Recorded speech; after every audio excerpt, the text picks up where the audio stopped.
আসসালামু আলাইকুম। আজকে দেখাবো দেশি মুরগিকে কুচে বসানোর একদমই সঠিক নিয়ম।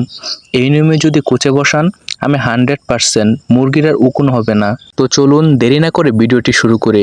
মাত্র 3টি জিনিস দিয়ে আমরা তা কুচে বসাতে পারবো।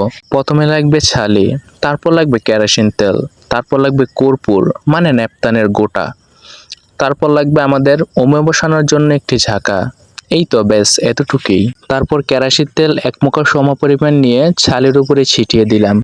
তারপর কর্পূরটাকে গুঁড়া করে অর্ধেক দিয়ে দিলাম, কারণ একটা দেওয়া যাবে না, অর্ধেকই যথেষ্ট। তারপর ভালোভাবে পুরোটা মিক্স করতে থাকলাম। এই তো মিক্স করা হয়ে গেল। এখন ঝাঁকার ভিতরে ছালিগুলো খুব সুন্দরভাবে বিছিয়ে দিতে লাগলাম। আমি এই 10টি ডিম দিয়ে মুরগিটিকে কুচে বসাবো। চলুন ডিমগুলো দেওয়া যাক। এই তো বন্ধুরা, ডিম দেওয়া কমপ্লিট। এখন আমার সুন্দরীকে ওমে বসানোর পালা, মানে কুচুতে। চলুন দেওয়া যাক। এই তো দিয়ে দিলাম ডিমের উপর আমার সুন্দরীকে। যদি ঠিক আমার নিয়ম অনুযায়ী যদি আপনারা মুরগিকে ওমে বসিয়ে থাকেন বা কুচুতে বসিয়ে থাকেন, আমি 100% আপনাদের গ্যারান্টি দিতে পারবো মুরগির আর উকুন হবে না। খুব নিশ্চিন্তে থাকেন। নিজে যেই কাঠে ঘুমান এই কাঠের নিচেই আপনার মুরগিকে ওমে বসাতে পারবেন, তাও উকুন হবে না।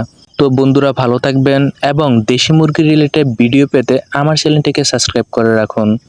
আসসালামু আলাইকুম।